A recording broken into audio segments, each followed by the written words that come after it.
the screen. Are we live? Hello, everybody. Hello, and welcome. Is anybody here in the chat box? Hold on a minute. This is the best bit. This is the best bit, isn't it? I love this bit. Oh, hold on, the questions already. Hold on. Hello. Hello, everyone. Welcome back to Baker Jack Studios. How is everybody? Are you all well? Let me know who you are and where you are, and pop a little pizza emoji in the chat box, please. Hey, Michael from Athens. Where's Athens? I don't know where that is. USA. Welcome, everybody. Anybody else here? I can't see any more. Have I missed them? I have missed them all. Crumbs, I've done this wrong, haven't I? Sorry, guys. Sorry, everyone. Hey, Diane. How are you? Hey, Fran. Hold off your questions for now. Bear V. Hello. Welcome, everyone. Welcome, welcome, welcome. Welcome. Who else is here? Veronica's here. Wendy. Swati. Sorry, Swati, I got that wrong. Valerie, can you hear me okay? Can everybody hear me okay? I guess you can, because you would have told me otherwise if you can't. BB in Kent, hello. Mandy from Australia, hello. Robin, Glasgow, very exotic. Clyde, Patrick.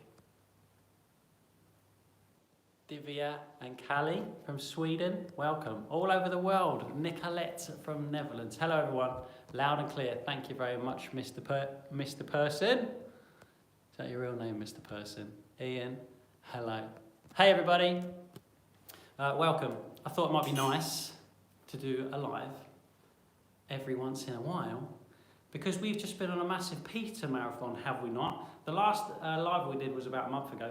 In fact, it was probably about exactly a month ago, maybe 5 weeks ago, something like that. And we did a tour, didn't we?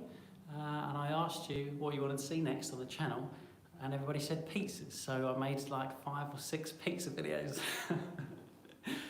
And there's so many questions coming in from you about pizzas underneath all the videos, from Instagram, all over the place, my email inbox, that I thought I'd love to make a video on all of them, but then we're going to be on pizzas for the whole rest of the year, which probably isn't ideal for those people that don't really like pizzas. And there's loads of other things I want to talk about too, so I thought it might be cool if we could do a live like this to round off the pizza season, and answer a few of your questions that you may have still.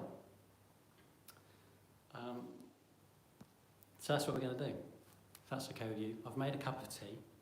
I've got some notes, although I wrote them in such a slapdash way, I'm going to have a job to read them.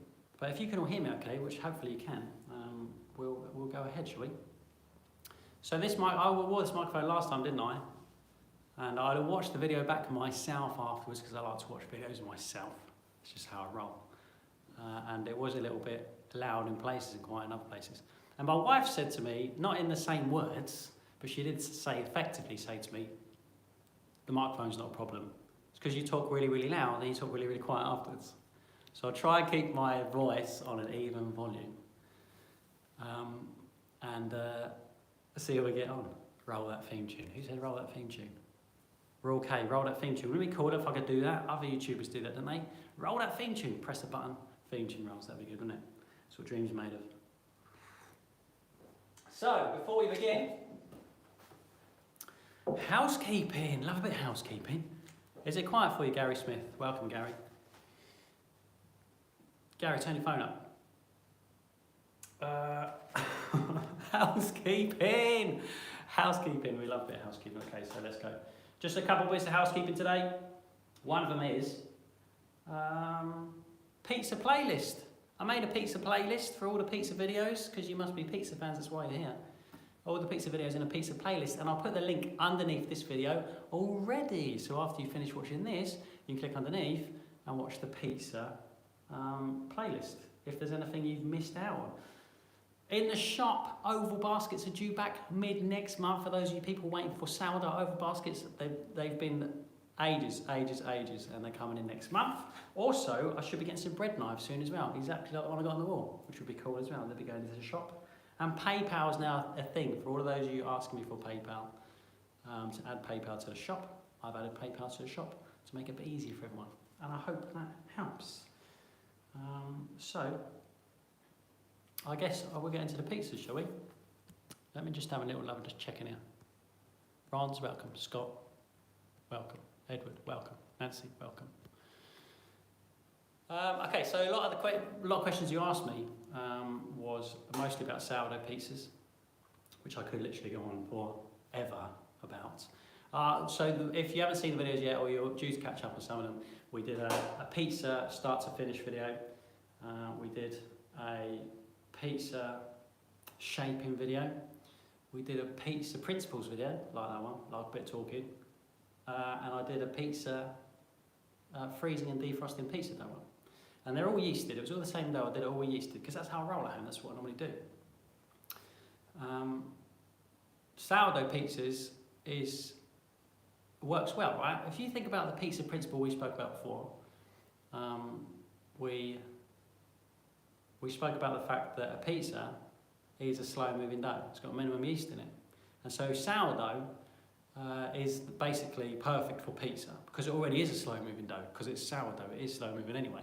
And when I do a class, or when I have done a class a year ago, by the way, we used to make pizzas for our lunch. And we used exactly the same dough as we did in our loaf dough in the sourdough video, which I think is number 101.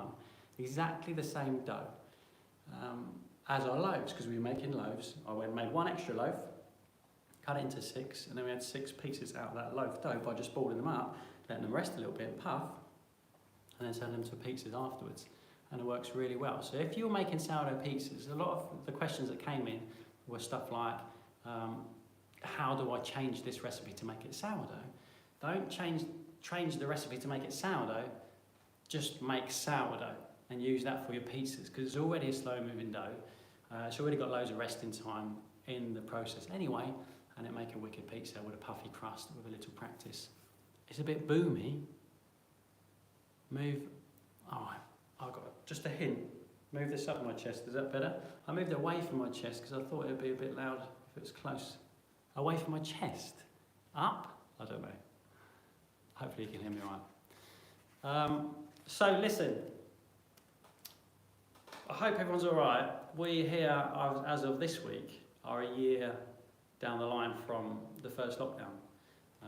And we're still in a bit of a lockdown now, I think. And we're coming out of it. Hopefully we'll be out of it soon. What do you all think? What does everyone think of the new style on the channel, by the way? I know it's going to be hard to write in there. The first 152, 153 videos or whatever I did on my telephone. And since last time we went live, I started using that camera I was talking about last time and a microphone on the ceiling. And we had a little issues with lighting because I just used the lights on the ceiling to make it easy for myself. Didn't want to make it too hard. And I think I ironed that out halfway through the last video. And I kind of thought, when I was thinking about how I was supposed to do a cooking video, because I haven't done many, I thought that I wasn't sure how I was supposed to do it.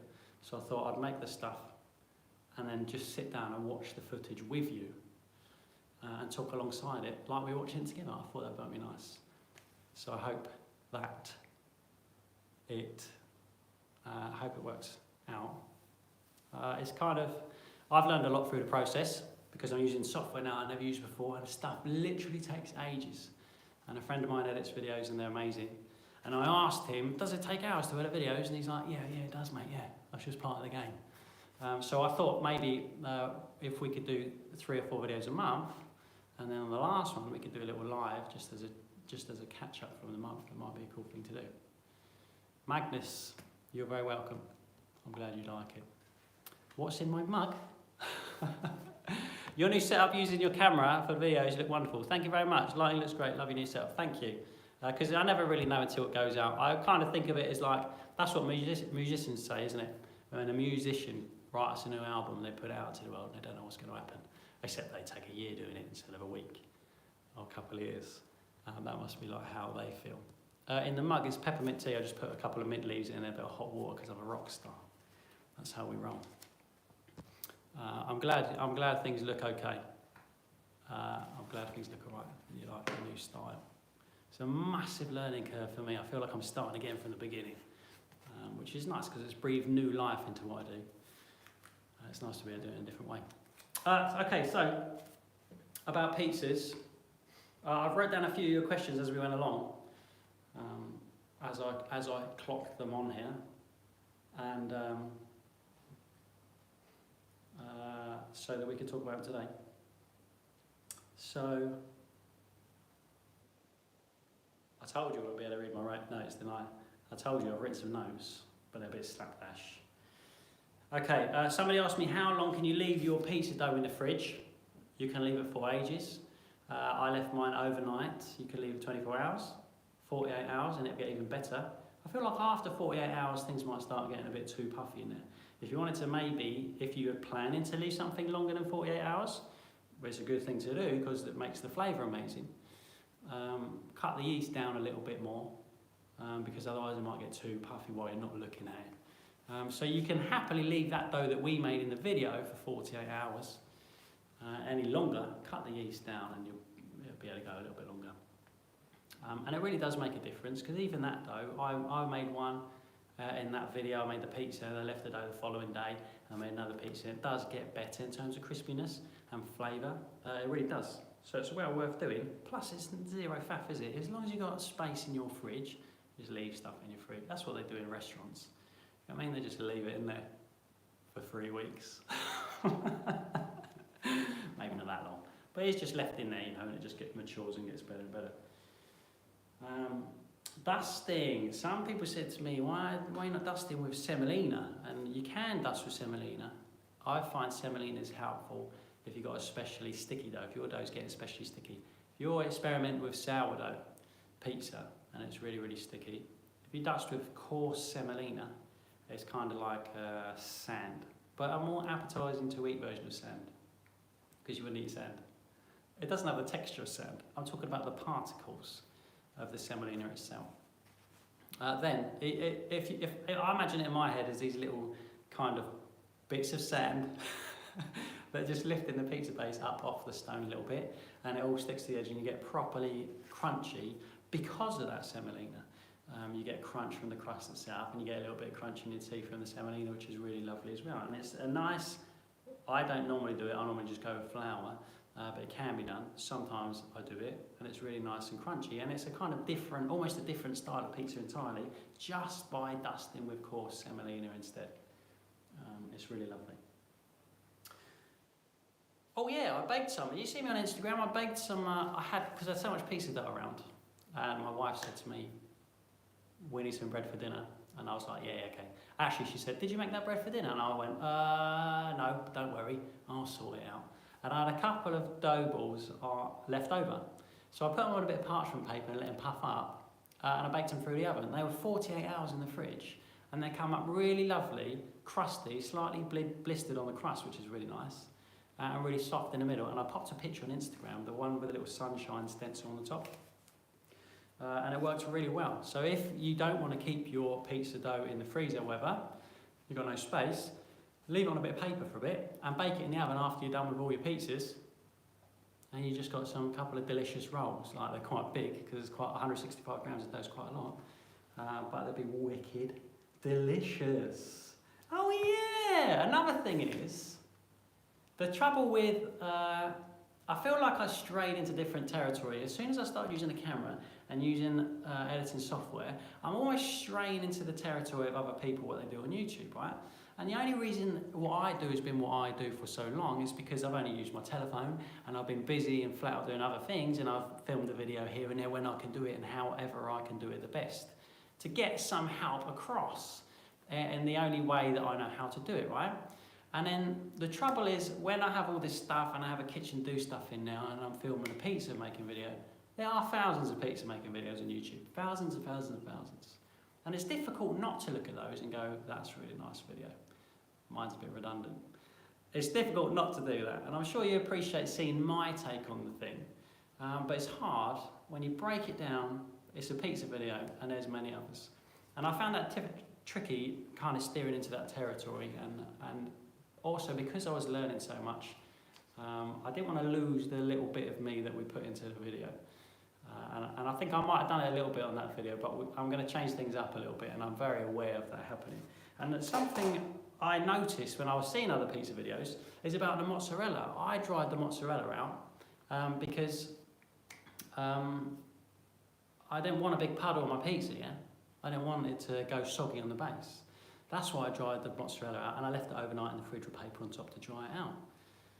And then I watched a video about a pizza which was like, and they left the moisture in, they used buffalo mozzarella, whereas mine was cow's milk mozzarella because that's what they have down the road. And it was all about that little puddle of moisture on the top and how delicious that little pool of moisture is. And it really got me thinking, so I tried one with the pool of moisture, hopefully not enough to make everything soggy, but it was tasty, and I think that's a personal preference thing. It's a really interesting thing that I just kind of naturally, for function, drained off the mozzarella like I always do. And yet, some people prefer it with the moisture on there. I thought that was a really interesting take.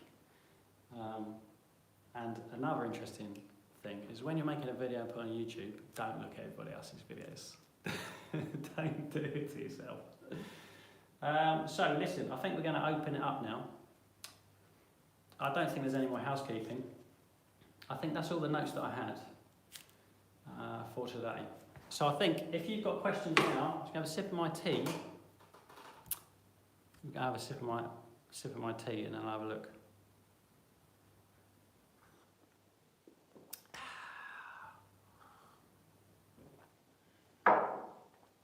Damien.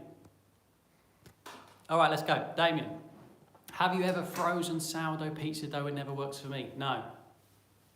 I don't know. No, I haven't.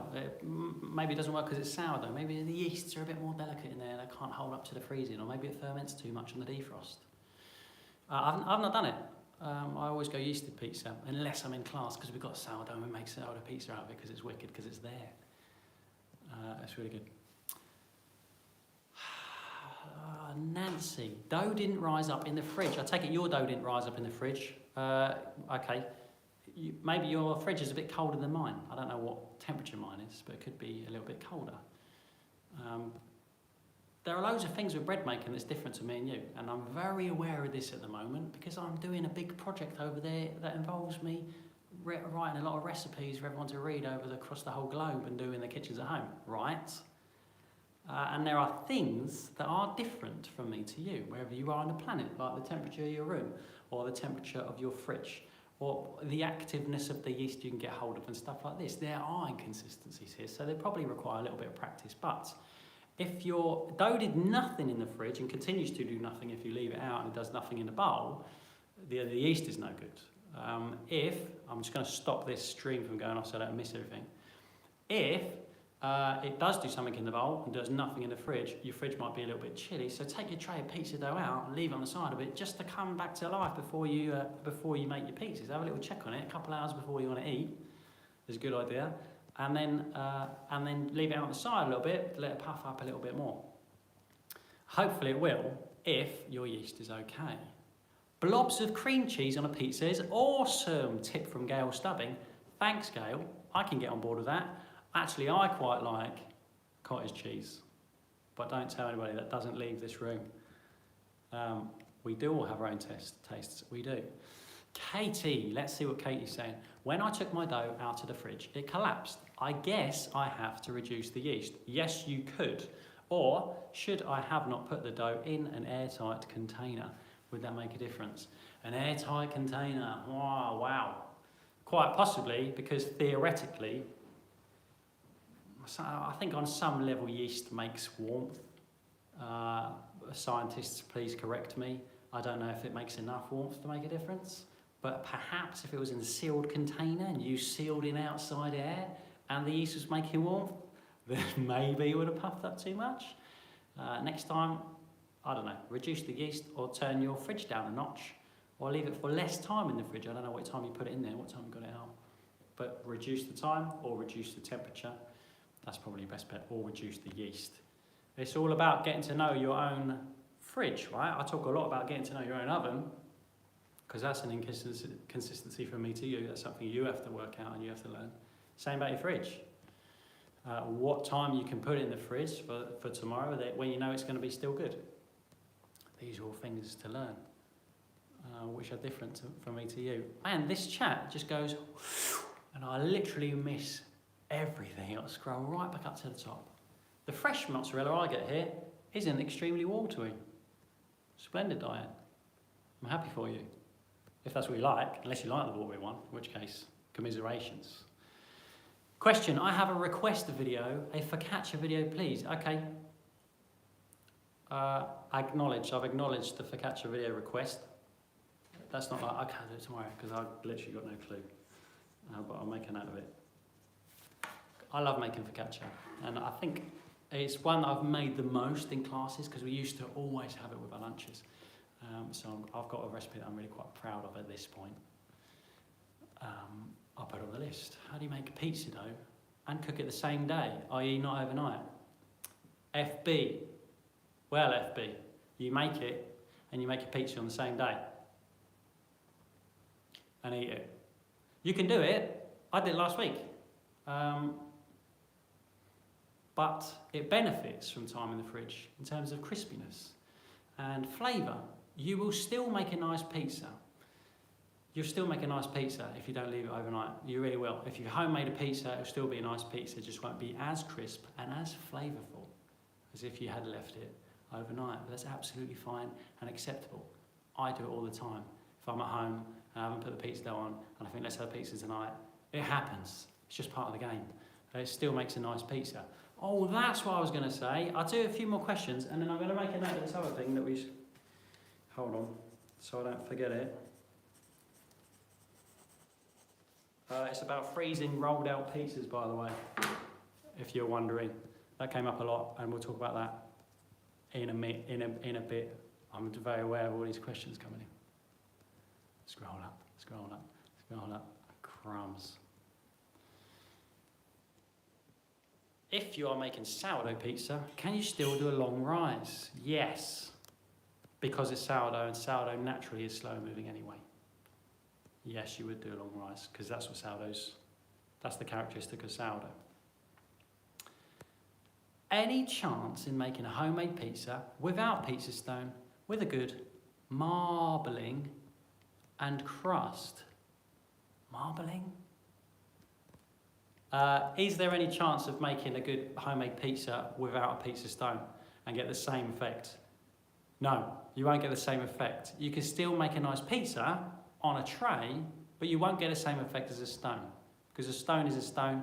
It has its purpose and it's better for this sort of thing. Is a pizza stone essential? Tracy Chaplin. No, it's not, but it is if you want to make, a really nice crispy bottom pizza. It makes a difference. This is why we use them. A lot of people say to me, what can you bake sourdough on a tray? Yeah, you can bake sourdough on a tray, but you're never going to get the burst on top, probably burst underneath. You're going to bake it, you're going to make a sandwich out of it, it's going to be wicked delicious, but all the other bits and bobs that come with it, the big massive rise, you won't get it. And it's a similar thing for a pizza, although you're not looking for a rise. It's a similar thing. You won't get as crispy underneath, probably be a little bit soggy. Like, try it and eat it, because the worst thing you're going to do is eat a pizza that's slightly soggy underneath, what is wicked delicious. So do that and then decide you want to buy a stone or not. They're not actually that expensive on Amazon, stuff like that. You'll find. Authentic pizza needs 300 degrees C or higher. Probably, yeah. Probably. My oven goes 250 though. I've heard that 00 flour also helps for extra crispy crust. Would you change anything else in the recipe if switching to 00 flour? Let me tell you a secret. I'm going to come clean with everyone. I'm going to come clean with you all, yeah? I'm not a lover of faff, okay? There's a level of faff that I'm not that interested in. I make all my bread with the same flour. I rarely deviate. I use 00 flour to make pasta, raviolis with, because it's a finer ground flour and you can make a nice thin ravioli and see what's inside, and that's lovely. That's how you get a Michelin star, probably. I haven't made it with 00 flour. I haven't gone there, because I make a nice pizza and I'm happy with it. I haven't experimented that much, but have a go. It will only cost you a bag of 00 flour, which is what, £1.50. Have a go, let me know. We're all learning here. What oven temp do you use for your pizza? This goes up to 250. My home oven goes up to 230. So I put both on maximum. Make a nice pizza.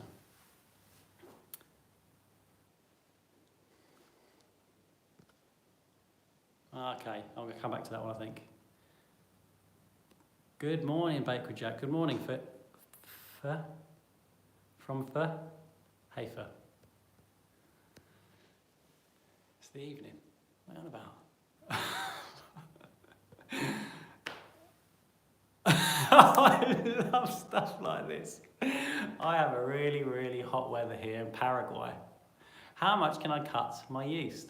Or is it not a problem if it puffs quickly? All right, if you're in hot temperatures, some things you want to puff slowly, like a pizza dough. The reason I want it to puff slowly is because I don't want it to get too puffy, because it'd be hard to push it out. And I don't want, that's probably basically it. I don't want it to get too puffy. And I want it to be able to give it plenty of time to absorb all the moisture, to be able to get a nice crispy crust and a nice flavour. And in order to be able to give it time, I give it less yeast, because if I had more yeast, it would get too puffy too quickly, and I wouldn't be able to give it the time that it needs. So if you are making pizza in Paraguay, cut down the yeast. You could take it down, I think there was 2 or 3 grams in that recipe. Take it down to 1 and see how you get on.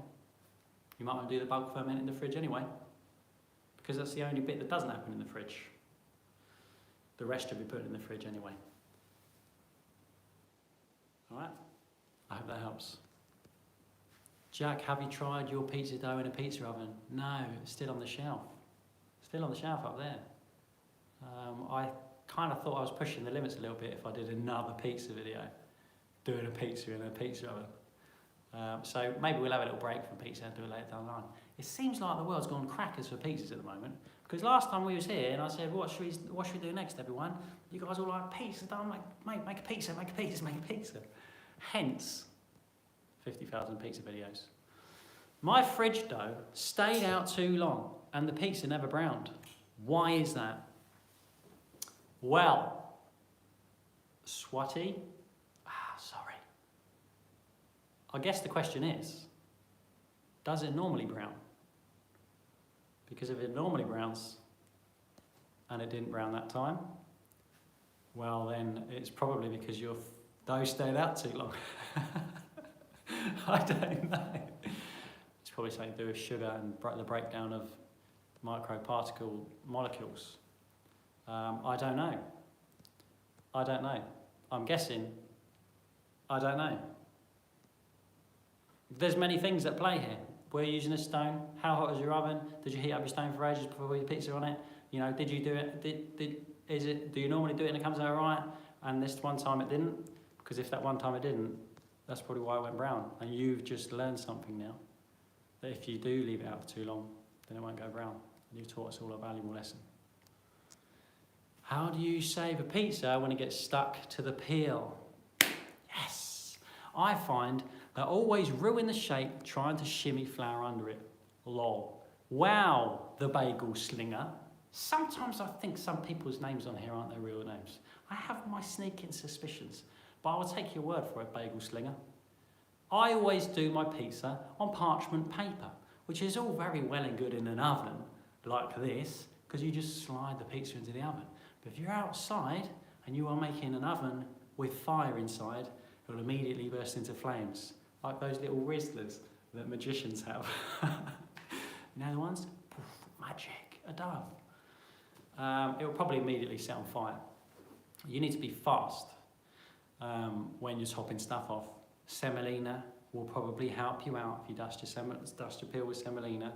Maybe you need to make a less moist dough, a drier dough, so you get your hands around, you know, get under your fingers, stretching out, getting on your peel, topping off nice and quick, getting it to the oven. Otherwise, if you are in your kitchen at home, use parchment paper. Don't use greaseproof.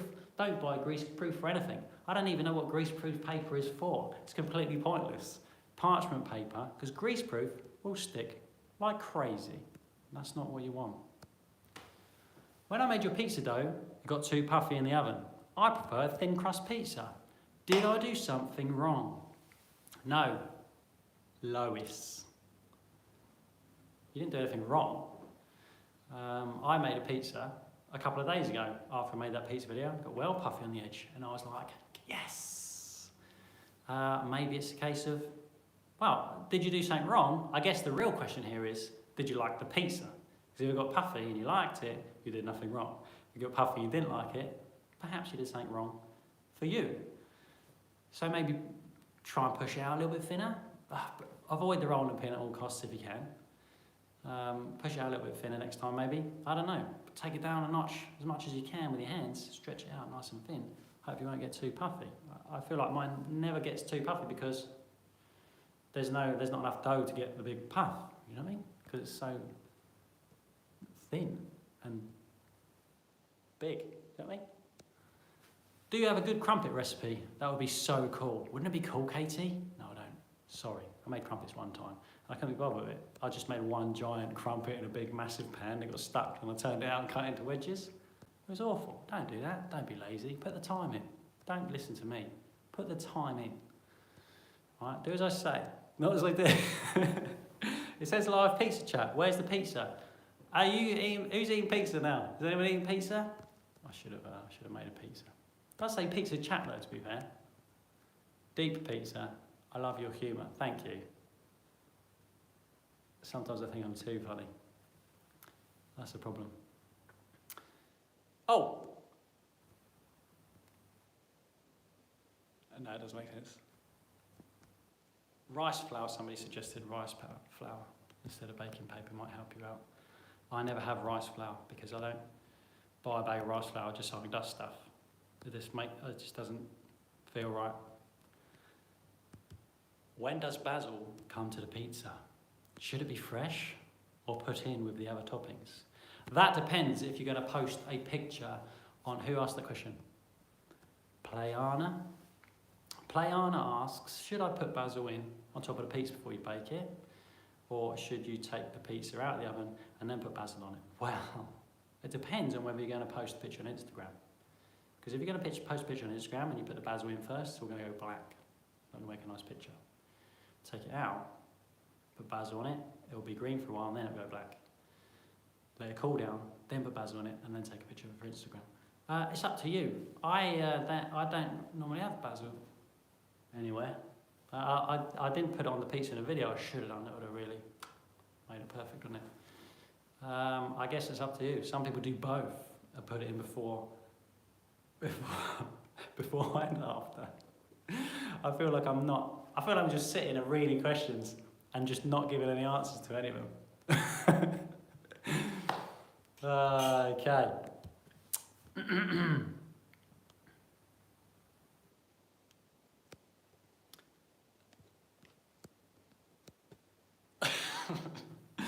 Best YouTube live ever. Any tips on trying to consistently proof pizza dough with no proofer, Eric? I have a proofer. It's over there on a shelf. I used it one time because I was going on telly and I was conscious that it was freezing in here and I was desperate to keep my dough okay. If you want consistent temperature, the best thing to do is get a proofer. Maybe I'll do a video on a proofer soon. I mean, they did send it to me about 3 years ago. The way to get consistent temperature is probably with a proofer because that's literally what it does. It's a box at consistent temperature.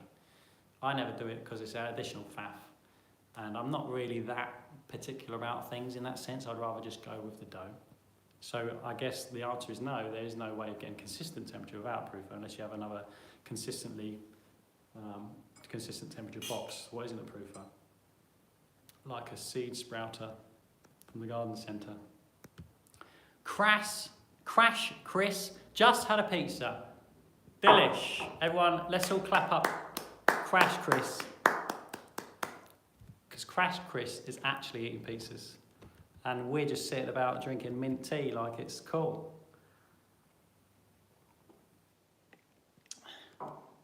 Gail has a pizza dough in the fridge and Gail is also needing a bloomer right now. Nice one, Gail. Well done. Guy, thanks for all the tips. You're welcome, Guy, from Quebec. You're welcome. Pineapple on the pizza. I did sneak that little pineapple thing. I had a pineapple on the side and I thought this would be funny. If I just cut up a pineapple. I wonder if anybody will notice. A few people did notice. Bernie noticed.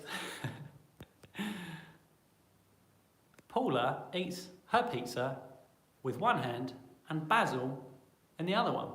That's a good solution. It's almost like a basil side salad. I like that idea. Diane, here's an answer. Diane has a microwave that she uses for a proving box. If the temperature's okay and consistent, then there you go, pop it in there. My dog so loves you. Thanks, Colin.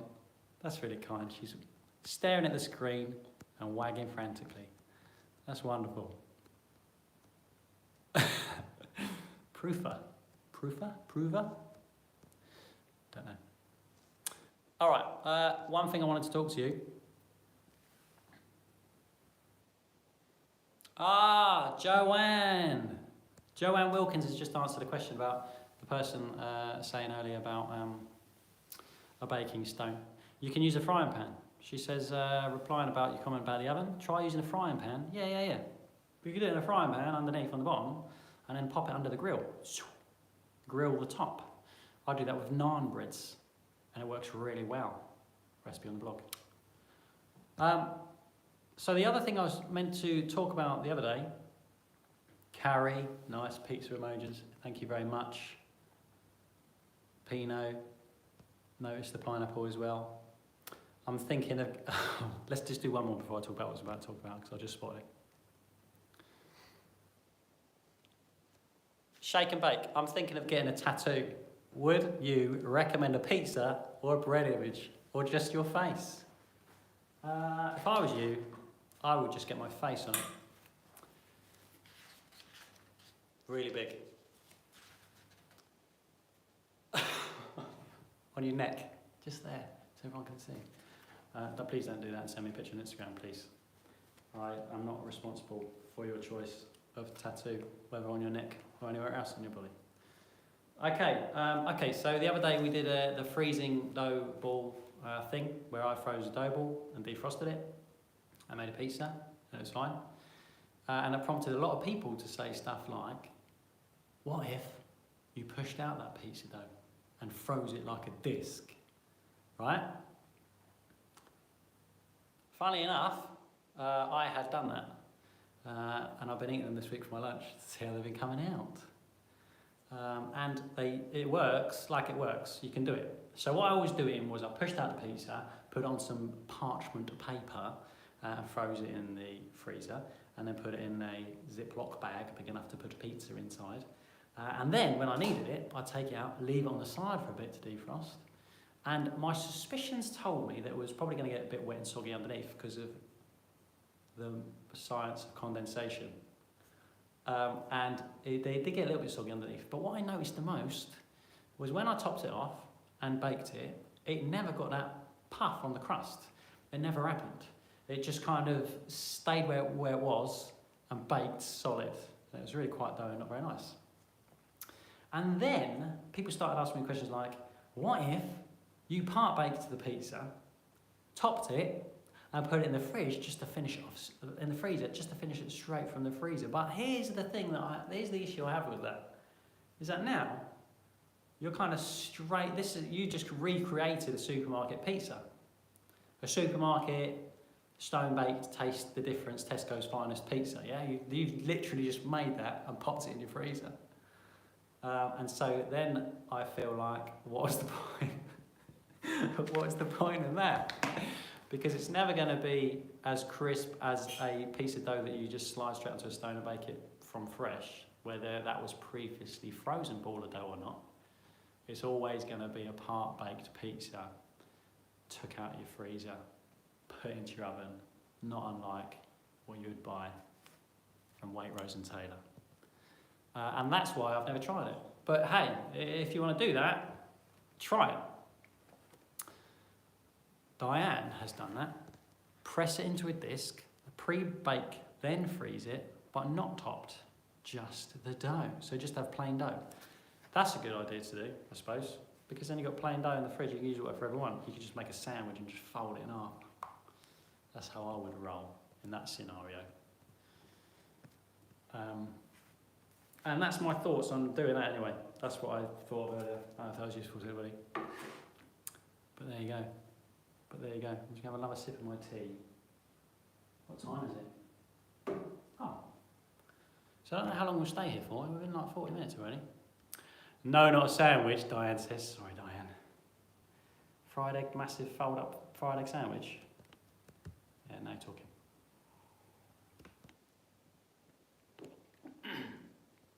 How long would you pre-bake, Joanne says? What temperature? I would do it on the same temperature as I do a pizza for. About 4 minutes or something, just so I hold its shape probably. But I've never done it, and I probably wouldn't. But if you were to, that's what I would do. About 4 minutes, something like that. The year... Dan can, before I read your message, please note, hairdressers are closed now. I'm so desperate for a haircut. Dan says, the yeast you use for your usual hairdo must be dead. Chuck it out and bring back the high-rising quiff. Thank you, Dan, I will. I can't wait to get a haircut.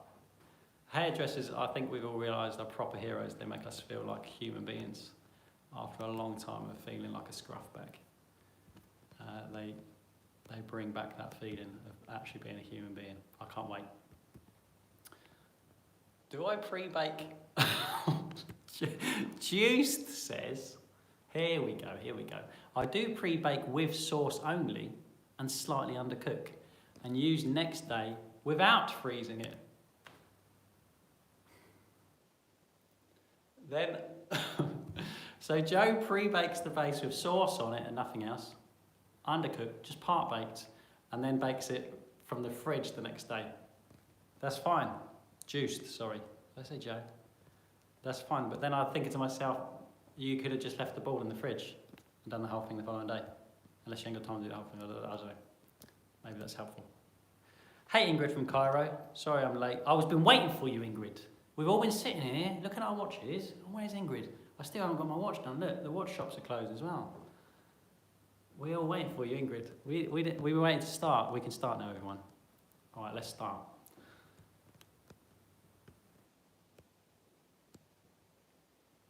Have you made puccia from leftover dough? I guess it says puccia.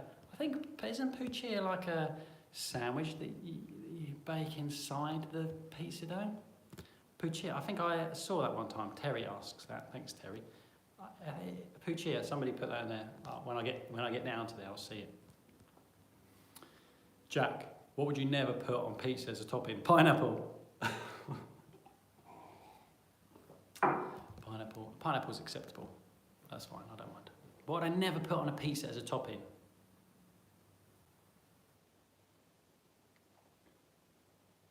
I don't know. I'll tell you what a few of my favourites are though while we're here. I think there's a lot to be said about stuff put on a pizza after it's been baked. And here's what I'm talking about. If you make a nice margherita pizza, yeah?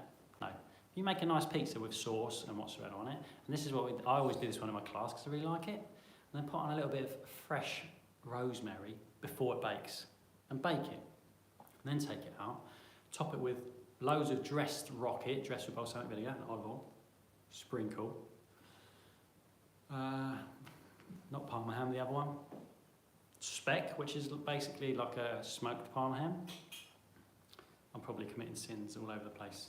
Bit of speck on there, and a bit of pecorino, and that's really delicious. Like it's fresh, because if you put speck in the oven, it's just going to turn into like crispy bacon. Be a real shame. But if you put it on afterwards, it's well fresh and delicious. I really like that. Another good combo of mine is, I'll tell you what, put your combos in the chat box. I'll read some out. Another good combo is, I love the salami with the fennel seeds in it. It's wicked delicious with blue cheese and fresh red chilies. That is a good combination. I really like it. Jamie family show.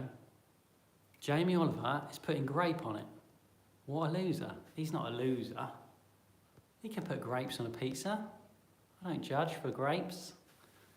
That's fine. Would I put grape on a pizza?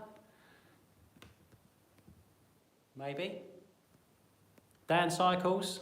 Seafood shouldn't be put on a pizza. Oh, okay, yeah. All right, I get that. Because cheese and seafood thing, I understand that. A lot of people don't like seafood, like fish risottos and stuff, because of the cheese and fish. Yeah, I understand. What is a good thickness for a pizza stone? There's ion, or eon. That thick. I think a couple of centimetres mine is. Mine's probably about 1.5 centimetres. In theory, the thicker the better, right? Because then it will hold the heat better.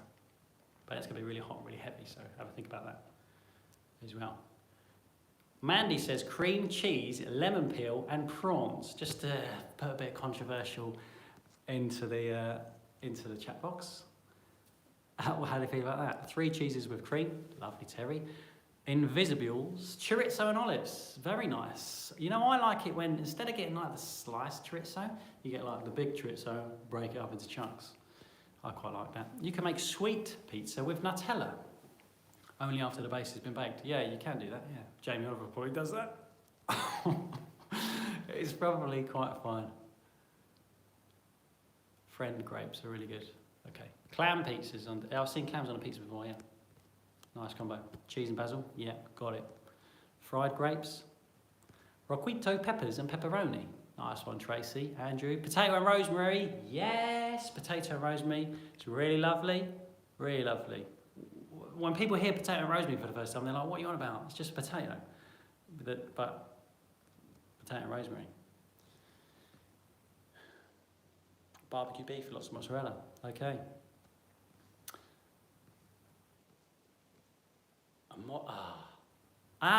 Rob and Bill. This could be an interesting talking point. Probably not, because I've got nothing to say about it.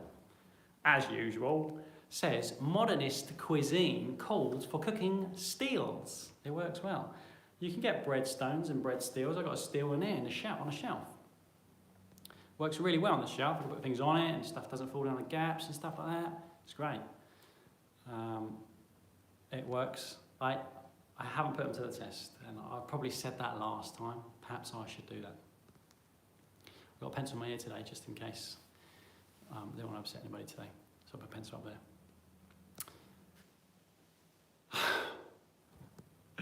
Kev says, Jack, thank you for your great videos, and my thanks to your mum and dad for letting you stay up this late. You're right, normally I'm not allowed, but just for this. Maybe we should make it more regular and I can stay up late. Parma ham and gorgonzola, says Juiced. Nice one. Satay chicken and smoked bacon. Okay, Benedito. Earlier, when I was asked, what would you not put on a pizza? We just found it. Chicken satay. Peanut butter chicken. I mean, I've never tried it. It could be delicious. Okay. So I think what we'll do at this time of the evening, it's thanks Dan, is talk about what's coming next. If there's anything that you would like to see next. Overwhelmingly last time everyone said pizzas. If that happens again, I'm gonna cry. No, seriously. If there's things that you like, let me know in the chat box. And I always go back to this bit and have a little look around and see I get a snapshot. When I'm looking at this, I get a snapshot here of what's going on there because it's happened so fast. But I'll go back and have a little look and see what's really going on and see what you quite fancy doing. Ciabatta, croissants is a big deal. Something with cinnamon and sugar, cinnamon buns, brioche, blue cheese, pepperoni rocket is amazing. Okay, focaccia. Okay. So I've got a few ideas.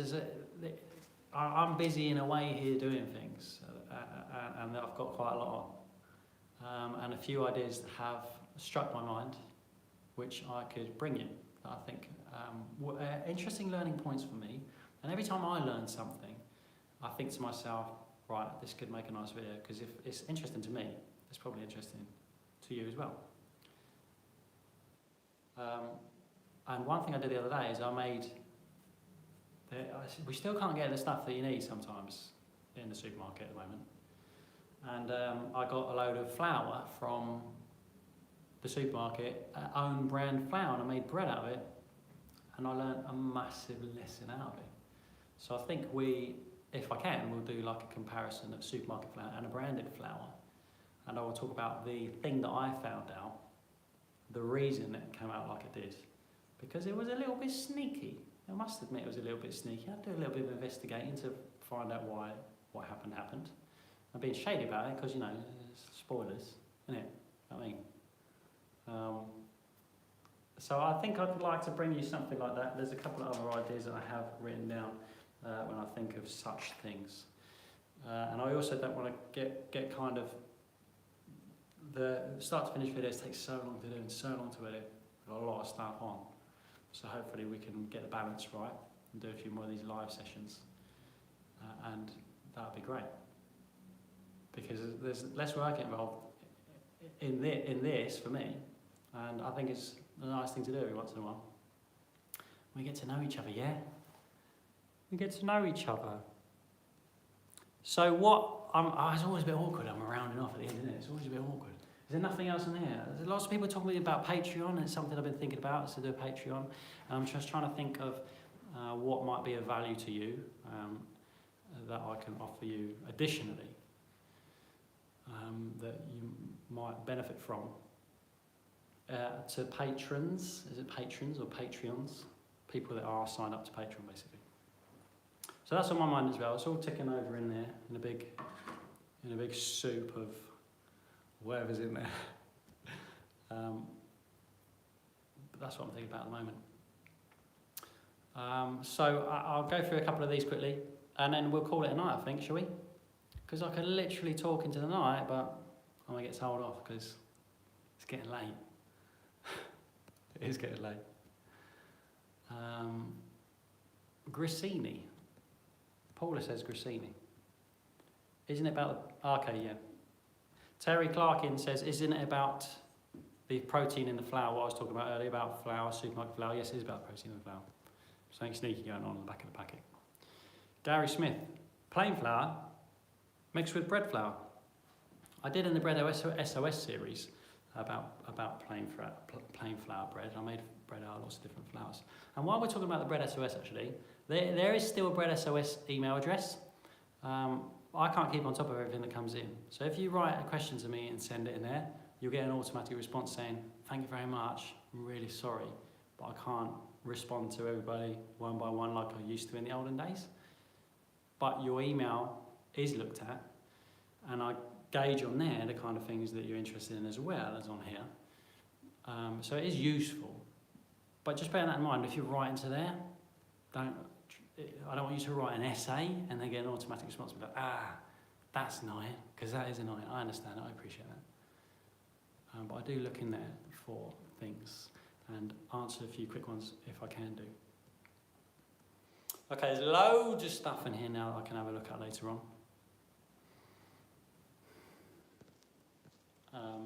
Which I will do. I never know what to do at the end of these things because there's so many things coming in that I want to answer all, but it just can't be done.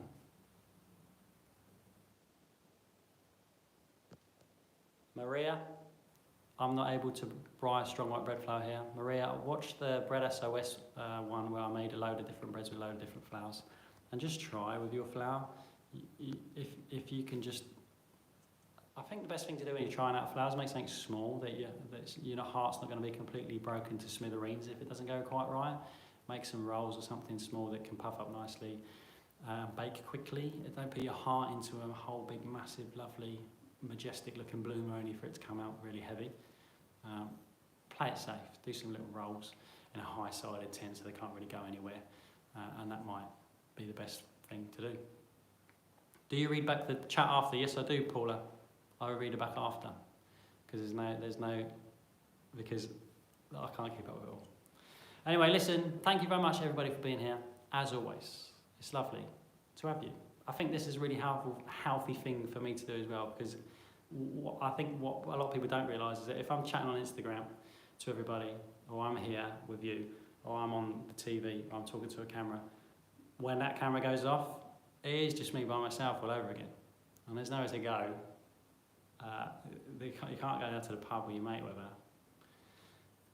Well, I do it a lot, but it happens. And it is just me here. So I appreciate you all popping in. 255 people here with us, which is great. Thank you very much. Thanks for all your comments. Pressing the thumbs up button really lets me know that I'm doing all right, and popping a comment underneath the video as well, because there's no other way. What I realised when I monetised everything is that it's really tricky to look at analytics on YouTube. It's not a nice place to be. The way they present it to you is not nice. So when you comment on stuff and click like, it really means a lot. So listen, thank you very much for being here. I'm going to say goodbye. I'm going to faff about with this phone for a little while I try and turn it off like normal. And hey, I'll see you very soon. Bye-bye. Still waving.